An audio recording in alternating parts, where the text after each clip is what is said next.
আসন্ন এডিসি নির্বাচনকে সামনে রেখে ১৬ মান্দাইনগর পুলিনপুর কেন্দ্রে জোরদার নির্বাচনী প্রচার চালালো ভারতীয় জনতা পার্টি। দলের মনোনীত প্রার্থী রাজেশ দেববর্মার সমর্থনে বৃষ্টিকে উপেক্ষা করে প্রচারে অংশ নেন মন্ত্রী সুশান্ত চৌধুরী। এই প্রচার সভা অনুষ্ঠিত হয় মান্দাই কেন্দ্রের পূর্ব কায়া চাঁদবাড়িতে।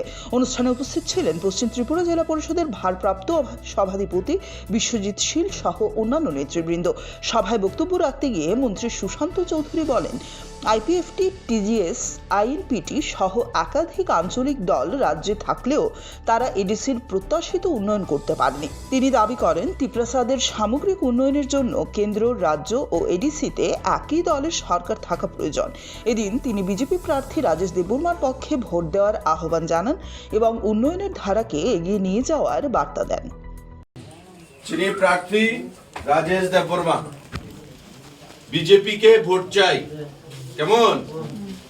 এখানে আমাদের কি কারণে বিজেপি কে ভোট দেওয়া, কেন রাজেশ দেববর্মাকে ভোট দেওয়া? আমাদের রাজ্যে ছোট ছোট দল, আঞ্চলিক দল আগে অনেক হয়েছে। এখানে যারা আছে তারা জানে না, হয়তো যারা বয়স্ক মানুষ আছে তারা কইতে পারবো। টিওজিএস ছিল, টিএনবি ছিল, আইপিএফটি ছিল, এখনো আছে, আইএনপিটি ছিল, টিএইচপিপি ছিল। তারা কেউ উন্নতি করতে পারছে না। কিন্তু এখন আরেকটা দল আছে, কিন্তু আসল উন্নতি করতে গেলে জনজাতি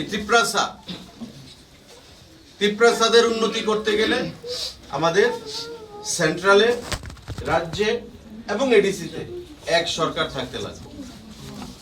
তাইলে ত্রিপ্রাসাদের স্বাস্থ্য, শিক্ষা, পানীয় জল, বিদ্যুৎ, রাস্তাঘাট, ত্রিপ্রাসারা কেন টিসিএস হইতো না, টিপিএস হইতো না, ডাক্তার হইব, ইঞ্জিনিয়ার হইব, সবাই। মোদিজি কি কয়? সবকা সাথ সবকা বিকাশ। কারোরে বাদ দিয়া হইতো না। এক ভারত শ্রেষ্ঠ ভারত, এক ত্রিপুরা শ্রেষ্ঠ ত্রিপুরা। ত্রিপ্রাসাদের বাদ দিয়া শ্রেষ্ঠ ত্রিপুরা হবে না। তাই এই এডিসি নির্বাচন খুব গুরুত্বপূর্ণ। আমাদের পদ্ম ফুলের প্রার্থী রাজেশ দেববর্মা, ১৬ মান্দাই পুলিনপুর আমাদের যে সিট, তাতে বিজেপির প্রার্থী।